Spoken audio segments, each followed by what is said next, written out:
यहाँ 3 प्रश्न लेकर आए हैं। इस तीनों में से कोई ना कोई एक प्रश्न आपके एग्जाम में 5 नंबर में रहेगा। ओके, चलिए शुरू करते हैं। पहला प्रश्न है आपके सामने, रीनल स्टोन या कैलकली या नेफ्रोलिथियासिस कहिए। ठीक है, कोई भी कहिए, तीनों नाम एक ही है। चाहे आप रीनल स्टोन कहे, चाहे कैलकली कहे, या फिर आप नेफ्रोलिथियासिस कहे। ओके, रीनल स्टोन, कैलकली या फिर नेफ्रोलिथियासिस, तीनों में से जो भी नाम आपके सामने आ जाए समझ जाइएगा कि यह जो है इसी प्रश्न का बात कर रहा है। ओके, चलिए इसका टोटल कंप्लीट देखते हैं। सबसे पहले जानिए कि ये रीनल स्टोन या कैलकली या नेफ्रोलिथियासिस होता क्या है। तो गुर्दे में यानी किडनी में पथरी बनना रीनल स्टोन या नेफ्रोलिथियासिस कहलाता है। सीधी सी बात है, रीनल स्टोन है तो मतलब कहीं ना कहीं रीनल मतलब गुर्दा, किडनी में ही स्टोन होगा। कैलकली है मतलब वही चीज़ है किडनी में। नेफ्रोलिथियासिस मतलब किडनी में पथरी बनना ही रीनल स्टोन या नेफ्रोलिथियासिस कहलाता है। ओके, चलिए अब इसके कारण क्या क्या हो सकते हैं। तो माय डियर, इसके बहुत सारे कारण हो सकते हैं कि किडनी में किसी को देखते होइएगा स्टोन हो जाता है, उसको बहुत सारे कारण हो सकते हैं। या तो कुछ कंडीशन में वंशागत हो सकता है कि पीढ़ी दर पीढ़ी चलते आ रहा है, जिसके कारण जो है किसी में होगा। ठीक है, लंबे समय तक निर्जलीकरण, अगर लंबे समय तक बिना पानी के रहते हैं तो हमें पता है कि हमारे किडनी को पानी चाहिए, समझ गए। तो लंबे समय तक निर्जलीकरण रहना भी, प्यासा रहना भी प्रॉब्लम की बातें करेगा स्टोन बनाने का। गुर्दे में संक्रमण, कोई किडनी में इन्फेक्शन भी इसका कारण बन सकता है। भोजन में लवणों की अधिक उपयोग, मतलब भोजन में जो लवण होता है उसका अधिक उपयोग करते हैं। ठीक है, ये भी कारण बनेगा। विटामिन डी का अधिक सेवन, अगर बहुत ज़्यादा आप डेयरी प्रोडक्ट ले रहे हैं, जिससे दूध से बना हुआ सामान का ज़्यादा सेवन कर रहे हैं, जिससे विटामिन डी अधिक बॉडी में होगा तो ये बनेगा। ठीक है, पथरीले इलाके में रहना, अब ये भी बातें होता है कि आप किस इलाके में रहते हैं। पथरीले इलाके में रहेंगे तो उसका भी प्रभाव पड़ता है। स्पाइनल में, मेरुदंड में चोट लगना, स्पाइनल में चोट लगने से भी ये चीज़ें हो सकता है। लंबे स्थिति में एक ही स्थिति में खड़े रहना, इमोबिलाइजेशन, मतलब अपने जगह से हिलना डुलना नहीं, लंबे समय तक खड़े रहते हैं एक ही जगह पर। मूत्र नालिका का संक्रमण, यूरिनरी ट्रैक्ट इन्फेक्शन, कोई मूत्र नली का संक्रमण। मूत्र मार्ग में रुकावट जैसे बीपीएच, पेल्विक ट्यूमर, तो इन सभी कारणों से आपके किडनी में जो है स्टोन बन सकते हैं। तो ये सभी के सभी कारण आपके लिए महत्वपूर्ण है, ध्यान में रखना है। बस आपको इसको जो है अच्छे से याद करना है कि मूत्र मार्ग में रुकावट, मूत्र नली का संक्रमण, लंबे समय तक खड़ा होना, स्पाइनल में चोट लगना, पथरीले इलाके में रहना, विटामिन डी का अधिक सेवन करना, लवण का अधिक उपयोग करना, गुर्दे में संक्रमण होना, लंबे समय तक डिहाइड्रेशन, निर्जलीकरण होना और वंशागत भी, ये सारे कारण हो सकते हैं। ओके, तो मैंने यहाँ पे आपको बता दिया कारण।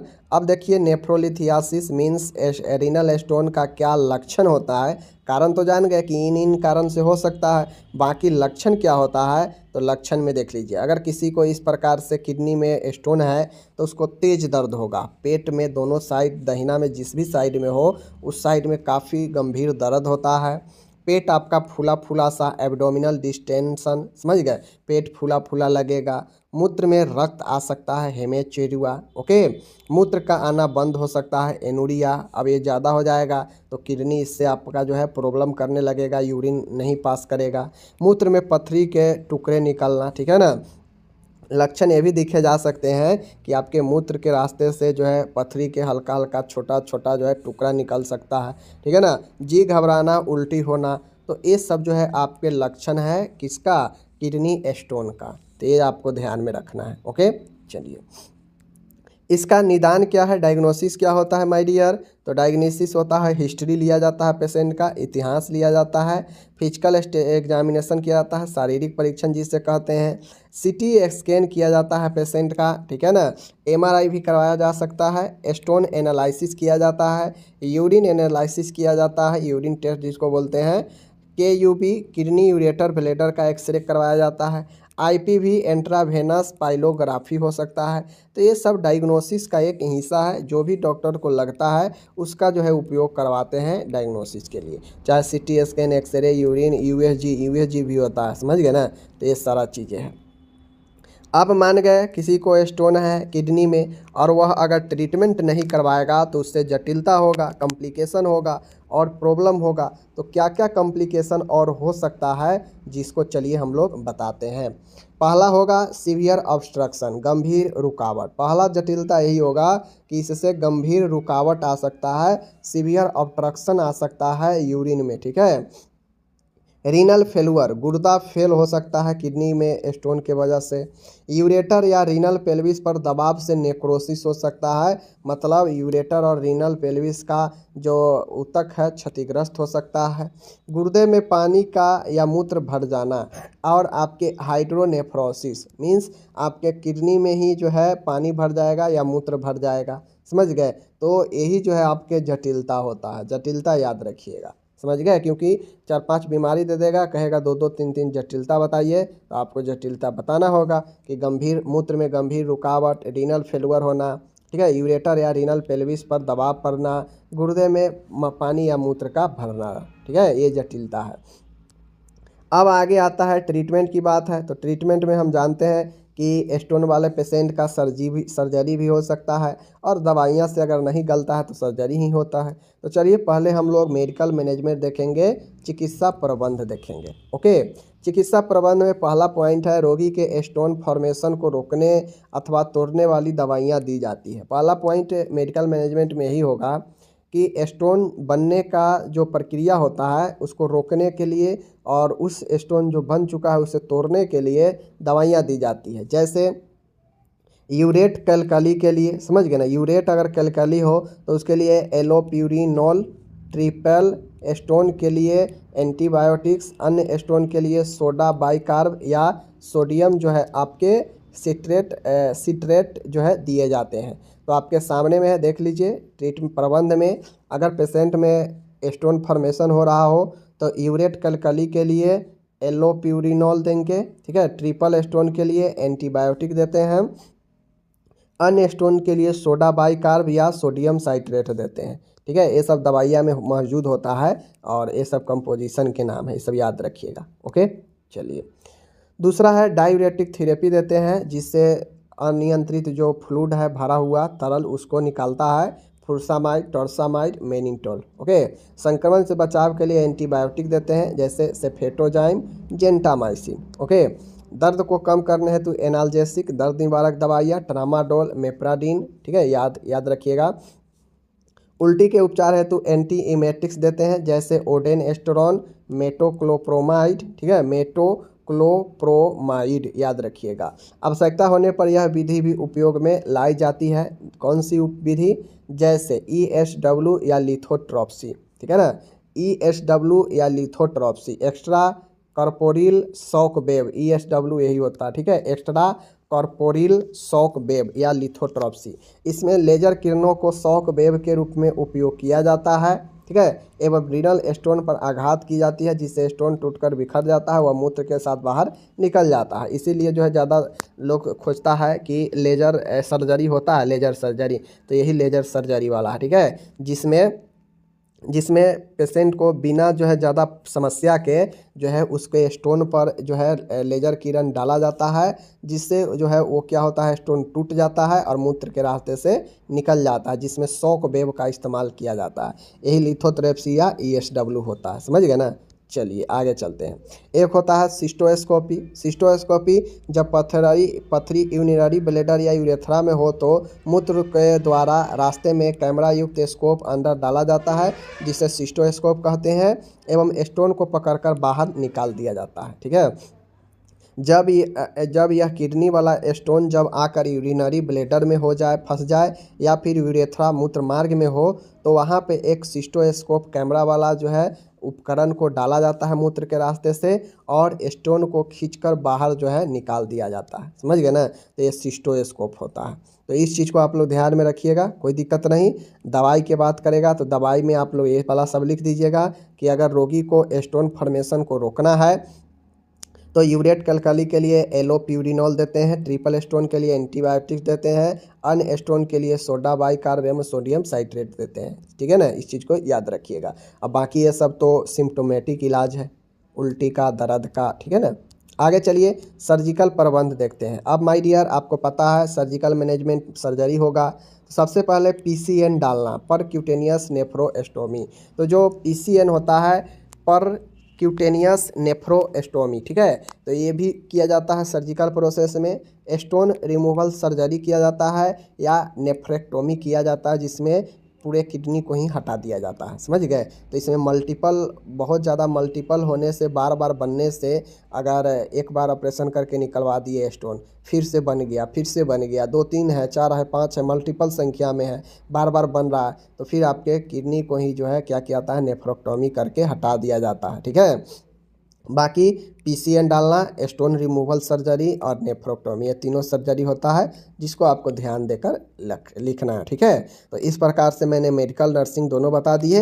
रही बात नर्सिंग प्रबंध की, तो नर्सिंग प्रबंध में क्या क्या करेंगे देख लीजिए। रोगी को पर्याप्त मात्रा में पानी पीने के लिए कहें, ज़्यादा से ज़्यादा। रोगी को साफ एवं स्वच्छ पानी पीने के लिए सलाह दें। रोगी को बीज युक्त फलों का सेवन न करने की सलाह दें। वैसा फल जिसको बीज सहित अंदर खाते हैं वैसा फल खाने को सलाह नहीं देंगे, ठीक है। जैसे हो गया टमाटर हो गया, अमरूद हो गया, ये सब को फल सहित इसके अंदर के जो बीज होता है उसके सहित खा जाते हैं, तो ऐसे फल नहीं खाएंगे। कैल्शियम ऑक्जेलेट स्टोन के दौरान लो सोडियम कैल्शियम और लो ऑक्जेलेट डाइट लेने की सलाह दें। अगर किसी को कैल्शियम ऑक्जेलेट स्टोन है तो उसको कैल्शियम लो लेने की सलाह दें, लो ऑक्जेलेट भी लेने की सलाह दें। कैल्शियम फॉस्फेट वाला अगर हो तो फिर लो कैल्शियम और लो फॉस्फेट डाइट देनी चाहिए, ठीक है, लेने की सलाह देंगे। 6 है यूरिक एसिड स्टोन के दौरान लो प्यूरिन डाइट देने की सलाह देनी चाहिए, ठीक है। तो ये सब चीज़ों को ध्यान में रखना है, ओके। अब यहाँ पे टोटल इंग्लिश दिया है, ऊपर टोटल हिंदी पढ़ लिए तो नीचे टोटल इंग्लिश दिया गया है। बस इसके इंग्लिश को अच्छे तरीके से पढ़ते जाना है, याद कर लेना है, कोई खास होता नहीं है, ठीक है। एक एक वर्ड का तो आंसर सब है, तो इसको ध्यान में रखिएगा, और यही सब 5-5 नंबर में पूछ लेता है, समझ गए ना। तो चलिए आगे चलते हैं। आपके सामने एक और ज़बरदस्त प्रश्न है बीपीएच। बीपीएच पूछा गया है, 5 नंबर में पूछेगा भी। बीपीएच मतलब होता है बेनाइन प्रोस्टेट हाइपरट्रॉफी। जिसका प्रोस्टेट बढ़ जाता है ना, वही बीमारी होता है बीपीएच, समझ गए। प्रोस्टेट बढ़ जाना को ही बेनाइन प्रोस्टेट हाइपरट्रॉफी कहते हैं। हाइपरट्रॉफी का मतलब क्या होता है कि आकार में वृद्धि होना, ठीक है ना। तो वही चीज़ें है बेनाइन प्रोस्टेट हाइपरट्रॉफी, इसको ध्यान में आपको रखना है, ओके। चलिए एक एक करके हम लोग इसको समझते हैं। बीपीएच होता क्या है? बीपीएच बेनाइन प्रोस्टेट हाइपरट्रॉफी, यह एक रोग है जिसमें पुरुषों की जो प्रोस्टेट ग्लैंड होता है उसका आकार अधिक बड़ा हो जाता है, जिसके कारण मूत्र मार्ग अवरोध हो जाता है। क्योंकि यह प्रोस्टेट बड़ा होने पर यह क्या करता है कि मूत्र मार्ग पर अपना दबाव डालता है, समझ गए ना। क्योंकि मूत्र मार्ग के ठीक पीछे जो है प्रोस्टेट ग्लैंड होता है, ठीक पीछे और ऊपर होता है, तो जिससे यह बढ़ने से मूत्र मार्ग पर प्रेशर डालता है, समझ गए ना। तो इसके लिए मूत्र जो है प्रॉब्लम करता है पेशेंट में। तो बीपीएच वाले पेशेंट को, जो पुरुष में होता है, चूँकि प्रोस्टेट ग्लैंड तो पुरुष में ही होता है, तो वह प्रोस्टेट ग्लैंड का आकार अधिक बड़ा हो जाता है, जिसके कारण मूत्र मार्ग अवरोध हो जाता है और मूत्र त्याग करने में पेशेंट को बहुत दिक्कत आता है या बार बार मूत्र लगता है, ठीक है ना। कारण क्या है माय डियर? अब इसके होने के कारण बहुतों सारा कारण हो सकते हैं, जिसमें से एक महत्वपूर्ण कारण होता है अधिक आयु। 40 वर्ष से अधिक आयु में यह देखा जाता है, खासकर मामलों में ज़्यादा एज के जो व्यक्ति होते हैं उसमें यह देखने को मिलता है, ज़्यादा सा चांसेज होता है, ठीक है ना।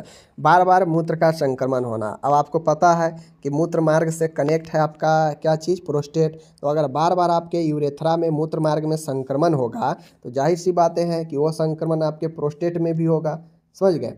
कुपोषण भी इसका रीजन होता है। प्रोस्टेट पर चोट लगना, आपके प्रोस्टेट के आसपास चोट लग गया है तो यह भी कारण होगा हाइपरट्रॉफी होना प्रोस्टेट में। हार्मोन संबंधी रोग, आपके हार्मोन से रिलेटेड कोई रोग होगा तो वह भी जो है आपके प्रोस्टेट को प्रभावित कर सकता है। तो यही है अधिक आयु, बार बार मूत्र संक्रमण, कुपोषण, प्रोस्टेट पर चोट लगना, हार्मोन संबंधी रोग, यही जो है कोई खास नहीं है, 4-5 आपके इसके कारण है। इसको जो है आपको ध्यान में रखना है, ओके। चलिए लक्षण की बात किया जाए तो अब किसी को प्रोस्टेट बढ़ने से क्या सिम्टम्स हो सकते हैं। सिम्टम्स आपके सामने में है। मूत्र त्याग करने में जोर लगाना, मतलब किसी को अगर प्रोस्टेट बढ़ा है तो उसको मूत्र त्याग करने में जोर लगाना पड़ता है, ठीक है, क्योंकि वह मूत्र को रोकता है प्रोस्टेट। मूत्र रोकने में असमर्थ, व्यक्ति मूत्र को रोकने में असमर्थ हो जाता है, ठीक है। मूत्र में रक्त स्राव आ सकता है। ब्लेडर मतलब मूत्र स्राव जो है भरा भरा सा अनुभव होगा, ठीक है ना, फुलनेस ऑफ यूरिनरी ब्लेडर। बार बार मूत्र त्याग, रात्रि में खासकर नोक्ट्यूरिया, मूत्र त्याग करने में कठिनाई एवं दर्द होता है। समझ गए।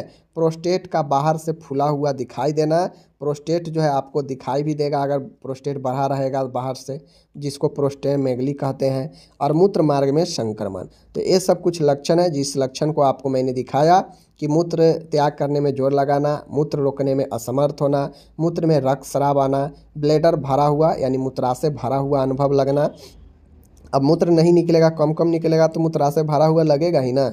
बार बार मूत्र त्याग में करने का प्रयास करना, मूत्र त्याग करने में कठिनाई एवं दर्द होना, प्रोस्टेट बाहर से फूला हुआ दिखाई देना, मूत्र मार्ग में संक्रमण होना। तो ये कुछ लक्षण है जिसको मैंने आपको बताया। रही बात इसके निदान की, तो निदान है आपके सामने में है। इतिहास लेना, फिजिकल एग्जामिनेशन, ये तो मस्ट है किसी भी बीमारी के लिए। ब्लड सीरम के जांच में यूरिया की जांच किया जाता है, क्रिएटिनाइन का जांच किया जाता है। यह बेसिकली आपके फंक्शन देखने के लिए किया जाता है कि आपके किडनी कैसा काम कर रहा है। ठीक है। उसके बाद है prostate serum antigen, PSA test होता है।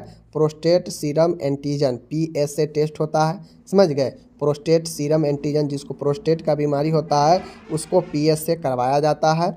उसके बाद सिस्टोस्कोपी होता है। समझ गए ना। मूत्राशय में डालकर कैमरा से जांच किया जाता है। और यहाँ पे है यूरिन का टेस्ट होता है, उसमें यूरिन का कल्चर टेस्ट, रूटीन टेस्ट जो भी है किया जाता है। और इससे जो है पता किया जाता है कि पेशेंट में प्रोस्टेट किस कंडीशन में है। समझ रहे हैं ना। तो ये सारा चीज़ है, निदान बता दिए। रही बात जटिलता की, कॉम्प्लिकेशन, अगर कोई पेशेंट है इस पर ध्यान नहीं देगा तो उसके अंदर जटिलता क्या होगा। जटिलता ही होगा कि जो रक्तस्राव हल्का हल्का यूरिन में आ रहा है वह ज़्यादा आने लगेगा। समझ गए। मूत्राशय ऐंठन, ब्लैडर स्पाज्म, मतलब जो मूत्राशय है उसमें ऐंठन भरा दर्द होगा। मूत्र रुकना, यूरिन रिटेंशन, मूत्र बिल्कुल नहीं आएगा, रुक जाएगा। संक्रमण भयानक हो सकता है, आघात लग सकता है, पेशेंट में शॉक लग सकता है। मूत्र मार्ग यूरेथ्रा ऑब्स्ट्रक्शन, अवरुद्ध हो सकता है। तो ये सब जो है आपके जटिलता है। ये जटिलता जरूर याद रखिएगा कि रक्तस्राव होना, मूत्राशय ऐंठन होना, मूत्र रुकना, संक्रमण होना, आघात लगना, मूत्र मार्ग में अवरुद्ध होना। तो ये सब कुछ डिटेल है जिसको मैंने आपको यहाँ पे बता दिया जटिलता में। रही बात चिकित्सीय प्रबंध में, तो चिकित्सीय प्रबंध में कुछ दवाइयाँ दिया जाता है, जैसे एंटीबायोटिक थेरेपी दिया जाता है, डायूरेटिक थेरेपी दिया जाता है। और तीसरा में लिख लीजिएगा कुछ अन्य थेरेपी भी दिया जाता है जो प्रोस्टेट मांसपेशियों को क्या करता है, शिथिल करता है। जैसे आपको प्रोस्टे गार्ड होता है। ठीक है ना। एक होता है प्रोस्टे गार्ड होता है दवाई का नाम। वह जो है आपके प्रोस्टेट जो मसल्स होता है उसको रिलैक्स करता है। रिलैक्सन के लिए दवाई भी दिया जाता है। प्रोस्टेट मसल्स को रिलैक्सन करने के लिए दवाई दिया जाता है, जो बढ़ा हुआ है उसको कम करने के लिए। ठीक है ना। ये चीज़ होता है। तो तीसरा में क्या लिखिएगा कि मसल्स रिलैक्सेंस का भी दवाई दिया जाता है प्रोस्टेट के लिए। समझ गए। तो ये चीज़ को ध्यान में रखना है। सर्जिकल प्रबंध में आपके सामने में है, एक होता है TURP, क्या आता है, trans urethral resection of prostate. समझ गए। TURP, T for trans, U for urethral, R for resection of prostate. ठीक है। Trans urethral resection of prostate. और उस ग्रंथि को मूत्र नाल से होकर अनुच्छेदन करना। समझ गए ना। और इस ग्रंथि को मूत्र नाल से होकर अनुच्छेद कर दिया जाता है, रिसेक्स कर दिया जाता है। प्रोस्टेक्टोमी, इसमें ओपन सर्जरी की जाती है एवं संपूर्ण प्रोस्टेट ग्रंथि को ही हटा दिया जाता है। इसी को हम लोग प्रोस्टेक्टोमी कहते हैं। तो ये हमारा सर्जिकल विधि है। ठीक है। चलिए, बाकी नर्सिंग प्रबंध है तो मैं आपको नर्सिंग प्रबंध नहीं बताऊंगा, डिस्क्रिप्शन में लिंक दे देंगे PDF को। जिनको नहीं लिख पाएंगे वो अपना नर्सिंग प्रबंध लिख लीजिएगा। बाकी खुद सोचिए, किसी पेशेंट को सर्जरी होना है या सर्जरी हुआ है प्रोस्टेट का, तो आप उसका ध्यान ख्याल कैसे रखेंगे। ये तो कॉमन सी बातें हैं, यही आप पढ़ते आ रहे हैं शुरू से, नर्सिंग मैनेजमेंट। समझ गए। तो इसको हम नर्सिंग मैनेजमेंट नहीं देखेंगे। आपको जिनको नहीं लिखने हो पाएगा वो अपना डिस्क्रिप्शन में लिंक PDF का रहेगा, वहाँ से लिख लीजिएगा। ओके, चलिए करते हैं आगे शुरू। अब यहाँ पे टोटल के टोटल इंग्लिश भी दिया गया है BPH के बारे में, बेनाइन। ठीक है ना। BPH बेनाइन प्रोस्टेट हाइपरट्रोफी के बारे में यहाँ पे टोटल ऊपर हिंदी था, नीचे इंग्लिश भी दिया गया है। तो जो लोग भी डियर कैंडिडेट है अपना हिंदी इंग्लिश सब में देखिए, सब में आपको काम देगा। ठीक है। चलिए, अब एक प्रश्न मैंने बताया था कि 3 प्रश्न करेंगे, तो एक और खूबसूरत प्रश्न है आपके सामने में है। प्रश्न क्या है, कहता है सिस्टाइटिस क्या होता है। सिस्टाइटिस, ठीक है ना। यहाँ पे देखिए सिस्टाइटिस, सिस्टाइटिस क्या होता है और यह सिस्टाइटिस जो है आपको कहाँ से बना है अभी पता चल जाएगा। इसके कारण, लक्षण, निदान, प्रबंध सब चीज़ बताना है। चलिए सिस्टाइटिस के बारे में देखते हैं कि सिस्टाइटिस होता क्या है। माय डियर, सिस्टाइटिस कहने का अर्थ होता है, कहीं भी अगर सिस्टाइटिस देखिएगा तो सबसे पहले तो ये समझिए किसी भी चीज़ के अंत में अगर आपका आइटिस लगा है मेडिकल में तो उसको समझिएगा कि यह इन्फ्लामेशन है। ठीक है, यह इन्फ्लामेशन है। तो आइटिस का मतलब क्या होता है, इन्फ्लामेशन। और इन्फ्लामेशन में क्या होता है, सूजन होना, दर्द होना, ललीमा होना, यही सब जो है आपके इन्फ्लामेशन के लक्षण होते हैं। ओके, चलिए, तो सिस्टाइटिस का मतलब होता है कि इन्फ्लामेशन ऑफ यूरिन ब्लैडर, मतलब मूत्राशय में प्रदाह होना ही सिस्टाइटिस कहलाता है। जो यूरिन को जो स्टोर करके रखने वाला जो मूत्राशय होता है, मूत्र को स्टोर करने वाला जो मूत्राशय है, उसमें इन्फ्लामेशन होना, यूरिनरी ब्लैडर जिसको कहते हैं, इसमें इन्फ्लामेशन होना ही सिस्टाइटिस कहलाता है। समझ गए चीज़ों को, आगे चलिए। कारण क्या है, तो कारण यही है कि पेरिनियम क्षेत्र का साफ सफाई नहीं रखना। पेरिनियम क्षेत्र का साफ सफाई नहीं रखिएगा तो ब्लैडर को इन्फेक्ट करेगा। यौन संबंध मतलब सेक्सुअल इंटरकोर्स के बाद भी साफ सफाई नहीं रखना, समझ गए ना। ग्राम निगेटिव जीवाणु संक्रमण जैसे ई कोली, उसके बाद है स्यूडोमोनास, ठीक है ना, स्यूडोमोनास। कम पानी पीना, मूत्र मार्ग की सर्जरी, ठीक है ना, मूत्र मार्ग की कोई सर्जरी हुआ है, लंबे समय से कैथेटर लगा होना, निर्जलीकरण, मधुमेह, तमाम ऐसे कारण हैं जो आपके सिस्टाइटिस का बनता है। गर्भ अवस्था, अधिक उम्र, कोई जांच जैसे वैजिनोस्कोपी, सिस्टोस्कोपी, कोई जांच भी इसका कारण बनता है। मान गया वैजिनोस्कोपी, वैजिना में जो है एक यंत्र डाला गया जांच करने के लिए, और वह यंत्र जो है आपको जो है इन्फेक्ट कर दिया किसको, ब्लैडर को, तो प्रॉब्लम है। ठीक है ना। तो यही सारा चीज़ है आपके सामने मैंने टोटल दे दिया है। इसके कारण एक बार और देखिए, पेरिनियम क्षेत्र की साफ़ सफाई नहीं रखना, यौन संबंध बनाने के बाद भी जो है साफ़ सफाई ना करना, ग्राम निगेटिव जीवाणु जैसे ई कोली का संक्रमण, कम पानी पीना, मूत्रमार्ग का कोई पहले से सर्जरी हो रखा है, लंबे समय से कोई कैथेटर लगा रहा होगा तो उससे भी सिस्टाइटिस हो सकता है। डिहाइड्रेशन, निर्जलीकरण भी हो सकता है, कारण बन सकता है। मधुमेह रोग भी इसका कारण बन सकता है, और मधुमेह रोग वाले को तो, डायबिटीज़ वाले को तो यूरिन से रिलेटेड प्रॉब्लम होता ही है। गर्भावस्था भी इसका कारण बन सकता है, अधिक उम्र भी कारण बनेगा, और कोई जांच जैसे वैजिनोस्कोपी, सिस्टोस्कोपी, यह भी जो है आपके कारण बनते हैं ये सारे चीज़ होने का। ओके, लक्षण क्या होते हैं, लक्षण आपके सामने में है। लक्षण है सिम्टॉम्स, सिम्टॉम्स चलिए हम लोग देखते हैं। अब आपको समझिए मूत्राशय में इन्फ्लामेशन है तो क्या क्या मूत्राशय से जुड़ी हुई समस्या हो सकता है। तो मूत्र त्यागने में शीघ्र और बार बार इच्छा जो है होगा, ठीक है ना, यहाँ पे होना होगा, ये लिखिएगा, ये गलत है। मूत्र त्यागने में शीघ्र व बार बार इच्छा होना, मूत्र त्यागने में जलन व दर्द होना, ओके। मूत्र उत्सर्जन छिद्र पर खुजली होना, चूँकि इन्फ्लामेशन है। मूत्र में रक्त आ सकता है, कमर के निचले भाग में दर्द हो सकता है।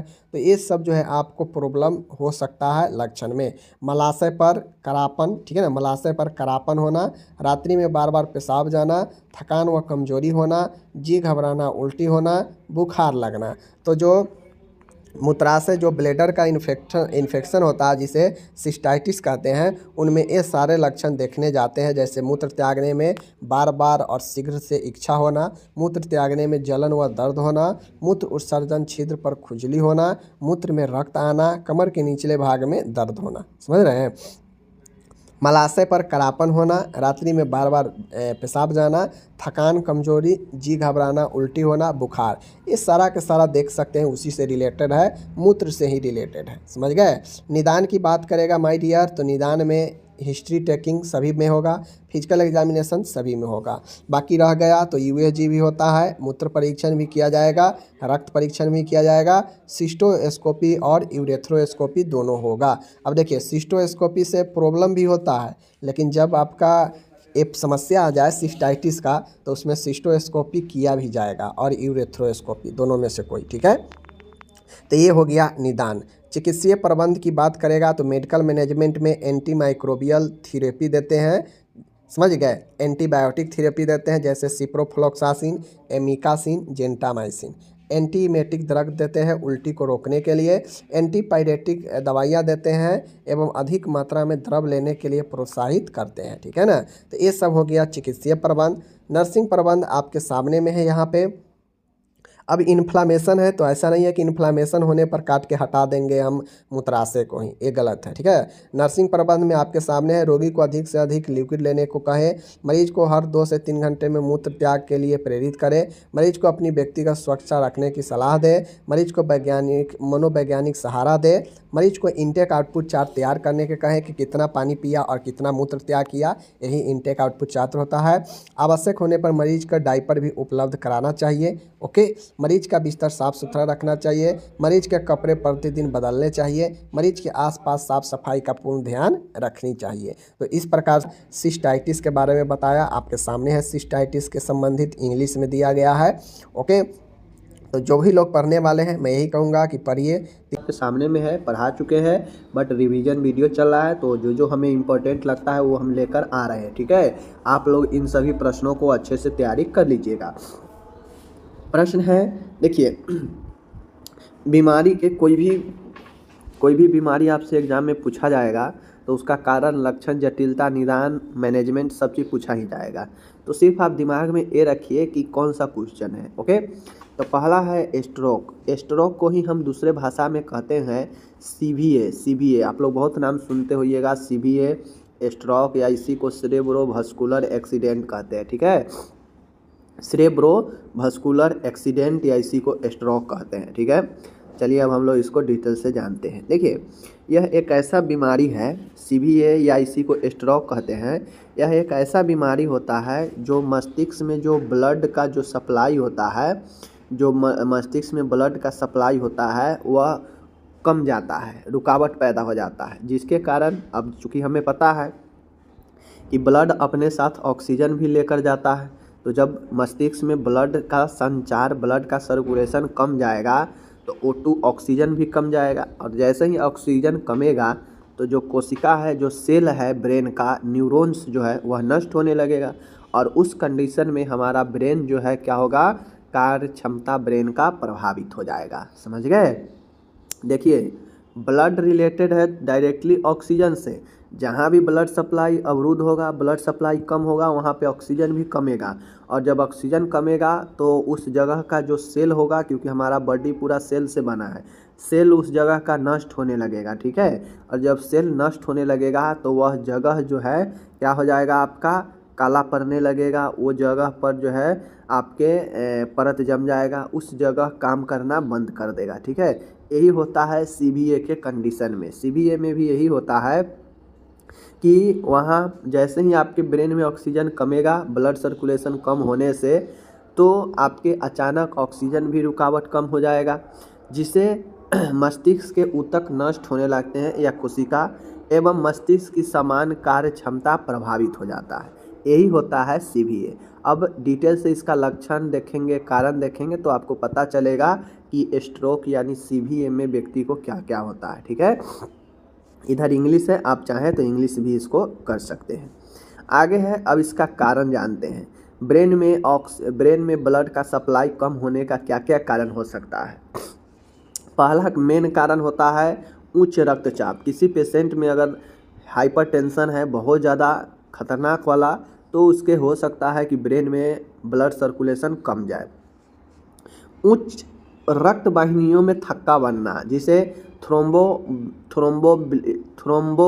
एम्बोलिज्म कहते हैं। ठीक है, थ्रोम्बो एम्बोलिज्म में होता यह है कि जैसे ये रक्त वाहिनी है, ठीक है, रक्त इसमें बहने वाला, तो हो सकता है यहाँ पे थोड़ा सा, यहाँ पे थोड़ा सा, ठीक है, यहाँ पे थोड़ा सा जो है इस वाहिनी के दीवार पर जो है कुछ चीज़ों का थक्का बन जाए, जैसे फैट वगैरह, ऑयली फूड ले रहे हैं तो उससे छनने के बाद जो ऑयल तेल वगैरह जो होगा वह इस पर अपना क्या करेगा, एक लेयर बना देगा, यह रुकावट पैदा करेगा ब्लड के आगे जाने में। ठीक है, तो यही होता है थ्रोम्बो एम्बोलिज्म की रक्त वाहिनियों के दीवार पर कुछ वसा पदार्थ जम जाना।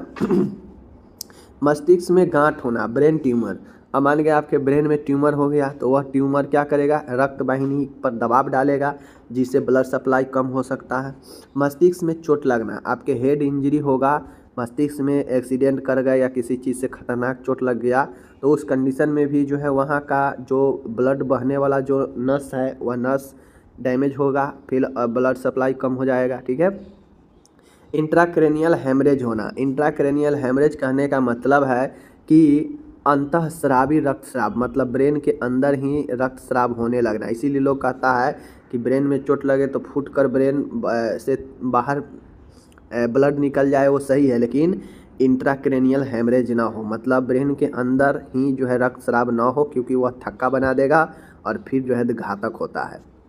सेरेब्रल आर्टरी में ऐंठन। अब जो सेरेब्रल आर्टरी है जिससे ऑक्सीजन पहुंचता है ब्रेन को, उसमें ऐंठन होना, हार्मोनल गर्भ निरोधक का उपयोग करना, ये सब, ठीक है। मोटापा, कोई व्यक्ति में मोटापा है तो वह मोटापा भी जो है कारण बनता है, क्योंकि हम जानते हैं मोटापा फैटी भोजन से होता है, फैट बढ़ने से होता है, और वह फैट जो है रक्त वाहिनियों के दीवार को क्या करता है, रुकावट पैदा करता है। मधुमेह, शराब का सेवन करना, धूम्रपान करना, क्योंकि ये सब एक्स्ट्रा पदार्थ है, इसके सेवन करने से जो है व्यक्ति के ब्लड के द्वारा वह जो है जाता है और जहाँ भी उसको जगह मिलता है वहाँ पे जाकर बैठ जाता है रक्त वाहिनी में, और वही जो है रुकावट पैदा करता है, ठीक है। इसलिए शराब का सेवन, धूम्रपान, ये सब नहीं करना चाहिए। अत्यधिक तैलीय भोजन का सेवन करने से भी आपको होता है। तो ये सब कारण है, मैंने कारण आपको बता दिया। हाइपरटेंशन, रक्त वाहिनियों में थक्का जमना, मस्तिष्क में ट्यूमर होना, मस्तिष्क में चोट लगना, इंट्राक्रेनियल हेमरेज, समझ गए, सेरेब्रल आर्टरी में ऐंठन, हार्मोनल गर्भ निरोधक का उपयोग करना, मोटापा, मधुमेह, शराब का सेवन, धूम्रपान, अधिक तैलीय भोजन सेवन करना, यह सब आपके जो है क्या करेगा, नुकसान करता है। इसको जो ब्लड सर्कुलेशन वाला जो नली है उसको नुकसान करता है, ठीक है, ध्यान रखिएगा। अब लक्षण, मेन लक्षण आ गया कि सीवीए में क्या क्या लक्षण देखने को मिलेगा सेरेब्रो वास्कुलर एक्सीडेंट या इसी को स्ट्रोक में। सबसे पहला होता है लकवा, पैरालिसिस। अब जैसे ही किसी को ब्रेन में ऑक्सीजन कमेगा, ब्लड सप्लाई कमेगा, तो उसके जिस पार्ट में आपको प्रॉब्लम ब्रेन का रहेगा उसके अपोजिट साइड में अंग जो है, बॉडी जो है काम करना बंद करने लगेगा, जिसे लकवा कहते हैं, ठीक है। क्योंकि ब्रेन से ही सब चीज़ कंट्रोल होता है, और अगर ब्रेन ही ऑक्सीजन ब्रेन को ही ना मिले, ब्रेन ही काम करना बंद कर दे, तो आपके लकवा लग सकता है। बोलने में कठिनाई, डिस्फेजिया, बोलने में भी कठिनाई होने लगता है, ठीक है। पलकों का गिरना, पिटोसिस, हेडेक होगा, चक्कर आएगा, यादाश्त कमजोर या समाप्त हो सकता है इस कंडीशन में। लड़खड़ा कर व्यक्ति चलने लगता है, क्योंकि कंट्रोल उसके बॉडी से हटने लगता है। एक वस्तु का दोहरा दिखाई देना, डिप्लोपिया, नंबनेस हो जाएगा, संवेदनहीनता, मतलब उससे आप सुई चुभो दीजिए या काटिए, उसको कुछ पता नहीं चलेगा, समझ गए। देखने में कठिनाई होगा, विजुअल इफेक्ट होगा, कमजोरी होने लगेगा, चेतना स्तर बाधित होने लगेगा, कुछ सोचने समझने का क्षमता खत्म होने लगेगा, चलने फिरने में असमर्थता होने लगेगा, जिसे मोटर डिस्फंक्शन कहते हैं, ठीक है, मूवमेंट में समस्या आएगा। तो ये सब कारण लक्षण जो है दिखते हैं सीवीए वाला में, और मैंने आपको बता दिया, ठीक है। इसका निदान क्या है, तो इसके निदान के लिए इतिवृत्ति लेना, शारीरिक परीक्षण करना, फिजिकल एग्जामिनेशन, हिस्ट्री कलेक्शन, आँखों की जांच करना, क्योंकि इसमें आँख प्रभावित होता है, दोहरा दिखाई देता है, दृष्टि चला जाता है, समझ गए। CASF की जांच किया जाता है, खून की जांच की जाती है, एंजियोग्राफी किया जाता है। एंजियोग्राफी क्यों किया जाता है, कि जो ब्लड का नली है उस ब्लड के रक्त वाहिनी को देखा जाए कि कहीं पे कोई थ्रोम्बस तो नहीं जमा है जिसके कारण ब्लड आगे नहीं जा रहा है, तो इसके लिए एंजियोग्राफी किया जाता है। CT स्कैन करके देखा जाता है, MRI किया जाता है, और ब्रेन के लिए EEG स्पेशल होता है, इलेक्ट्रोइंसेफ्लोग्राम, तो ये सब टेस्ट जो है करवाया जाता है। तो डायग्नोसिस में जितना हो सके लिख दीजिएगा तो बेहतर ही होगा, तो मैंने बता दिया। अब इसका जटिलता क्या होगा, अब माय डियर कारण भी लकवा होगा और यहाँ भी लकवा होगा, साथ में अंधापन भी हो सकता है, कॉर्टिकल ब्लाइंडनेस, और पर्सनालिटी चेंज हो जाएगा। व्यक्ति जो पहले नॉर्मल था वह बिल्कुल मंद हो जाएगा, वह सोचने समझने कंट्रोल जो है व्यक्ति को खुद पर से हटने लगेगा, तो व्यक्तित्व जो है परिवर्तन हो जाएगा। ओके, आगे है लंबी बेहोशी में व्यक्ति रह सकता है और मृत्यु हो सकता है। तो CVA एक बहुत ही खतरनाक बीमारी है, इससे व्यक्ति का जीवन प्रभावित हो जाता है, ठीक है। चिकित्सीय प्रबंध, मेडिकल मैनेजमेंट में क्या क्या होता है, तो कोई भी बीमारी हो उसको जो है संक्रमण से बचने के लिए एंटीबायोटिक दिया जाता है, तो यहाँ भी दिया जाएगा। एंटीबायोटिक में एमोक्सिसिलिन, सेफेटाजाइम, ये दवा दिया जाता है। एंटीकोगुलेंट जैसे हेपरिन, वारफेरिन, ये भी दवाई दिया जाता है, जो क्या करता है, ब्लड को पतला करता है। और थोड़ा भी जगह मिलने पर, ब्लड पतला होगा तो थोड़ा भी जगह मिलेगा तो आसानी से आगे की तरफ ज़्यादा से ज़्यादा ब्लड सर्कुलेट होगा। समझ गए? थोड़ा भी जगह कहने का मतलब है कि जैसे ये ब्लड का नली है, ठीक है, इधर कुछ जमा हुआ है, ठीक है, ब्लड पर, इधर भी कुछ जमा हुआ है ब्लड पर, इधर भी कुछ जमा हुआ है ब्लड पर। समझ गए? या मान गए एक ही साइड ब्लड पर जो है इतना जमा हुआ है, ठीक है, इतना जमा हुआ है। अब ब्लड बहना है तो इधर होकर बहेगा, इतना ही जगह में बहेगा। तो मोटा नॉर्मल रहेगा तो कम बहेगा, और पतला ब्लड होगा तेज़ी से बहेगा आगे की तरफ, जल्दी जल्दी ज़्यादा ब्लड जाएगा। तो इसीलिए एंटीकोगुलेंट दवा देते हैं। ऑस्मेटिक डायूरेटिक देते हैं, ब्रेन में प्रेशर कम करने के लिए, दबाव कम करने के लिए मेनिनटोल दिया जाता है, जो मस्तिष्क पर से जो अत्यधिक जो दबाव है, प्रेशर है, उसको कम करे। और यह मेनिनटोल जो है व्यक्ति को रिलैक्स करता है, ठीक है। तो एंटीबायोटिक दिया जाता है, एंटीकोगुलेंट दिया जाता है, ऑस्मेटिक डायूरेटिक भी दिया जाता है, ठीक है। Antiplatelet aggregation agent A thrombus formation की जोखिम को कम करती है, जैसे टिक्लोपिडिन, एबेक्सिमेब और एस्पिरिन। देखिए, एंटीप्लेटलेट मतलब जो रक्त के थक्का है, समझ गए, रक्त के थक्का है, रक्त के थक्का में जो थ्रोम्बस बनता है, जो थ्रोम्बस फॉर्मेशन होता है, जैसे ब्लड के थक्का बनने के लिए हम रोकने के लिए एस्पिरिन देते हैं, ठीक है। तो एंटीप्लेटलेट एजेंट होता है एस्पिरिन, यह जो है रक्त को थक्का बनने नहीं देता है, थ्रोम्बस के निर्माण नहीं होने देता है। क्योंकि आपको पता है कि थ्रोम्बस क्या होता है, कि जैसे यहाँ पे है और कहीं से ब्लड का थक्का आकर यहाँ पे जम गया तो ये भी रुकावट पैदा करेगा। तो इसलिए यह थ्रोम्बस का निर्माण न हो, उसके लिए टिक्लोपिडिन, एबेक्सिमेब और एस्पिरिन ये दवा दिया जाता है। ओके, बाकी मैं आपको बता दूं यहाँ पे एक बात, बाकी मैं आपको यहाँ पे बता दूं, आपके सामने में है, देख सकते हैं कि इसमें होता यह है कि वैसोडिलेटर दवाइयाँ जो है दिया जाता है। वैसोडिलेटर दवाइयाँ क्या करता है, रक्त नली को फैलाता है, वाहिकाओं को फैलाता है, जैसे सोडियम नाइट्रोप्रूसाइड, ठीक है, याद रखिएगा। उसके बाद है थ्रोम्बोलाइटिक मेडिसिन, जैसे एल्टीप्लेज और रेटिप्लेज, यह थ्रोम्बोलाइटिक एजेंट होता है। थ्रोम्बोलाइटिक मेडिसिन जो क्या करता है, आपको थ्रोम्बस को बनने से रोकता है, किसी भी तरह के रक्त नली में जमाव को रोकता है, ठीक है, एल्टीप्लेज और रेटिप्लेज। ओके, तो ये दवाइयाँ हैं। बाकी आप लोग को मैं बता दूं, आप लोग ये चीज़ सुने होइएगा कि स्ट्रोक में दवा काफ़ी यूज किया जाता है, सिटीकोलिन, ठीक है, सिटीकोलिन जो दवाई होता है आप लोग को पता होगा, काफ़ी ज़्यादा यूज किया जाता है। इसके साथ में आता है पीरासेटाम, ठीक है, पीरासेटाम, ठीक है, पीरासेटाम आता है इसके साथ में। यह दोनों दवाई काफ़ी ज़्यादा यूज किया जाता है इस कंडीशन में, स्ट्रोक या सीवीए के कंडीशन में, ठीक है, डॉक्टर सब बहुत यूज करते हैं। आगे है सर्जिकल मैनेजमेंट में।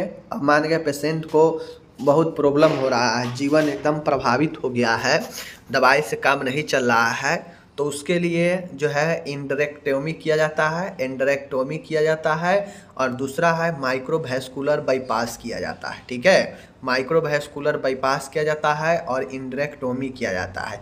माइक्रोवैस्कुलर बाईपास कहने का मतलब है कि जहाँ भी थक्का जमा होगा, अगर ब्रेन के नली में, ब्रेन के ब्लड सप्लाई वाला नली में ही अगर कहीं पे रुकावट पैदा होगा तो उसको काट कर उसको बाईपास कर देगा दूसरे ओर से, ठीक है। तो यही माइक्रोवैस्कुलर बाईपास होता है और यह इंडरेक्टोमी होता है। ये दो सर्जरी की जाती है, ठीक है। अब यहाँ पे मैंने आपको बता दिया कि एंटीबायोटिक दिया जाएगा, एंटीकोगुलेंट दिया जाएगा, ऑस्मेटिक डायूरेटिक दिया जाएगा, एंटीप्लेटलेट दवाई दिया जाएगा, वैसोडिलेटर दवाई दिया जाता है, थ्रोम्बोलाइटिक मेडिसिन दिया जाता है, और इन सभी मेडिसिन के साथ में 2 सर्जरी भी होता है सर्जिकल मैनेजमेंट में, इंडरेक्टोमी और माइक्रोवैस्कुलर बाईपास। ओके, तो आपको याद होगा। तो चलिए हम लोग अब मिलेंगे अगले वीडियो में, तब तक आप लोग बताइए कि कैसा लगा यह वीडियो, और अच्छा लगा तो कमेंट, लाइक, शेयर जरूर कर दीजिएगा। मिलेंगे आपसे अगले वीडियो में, धन्यवाद।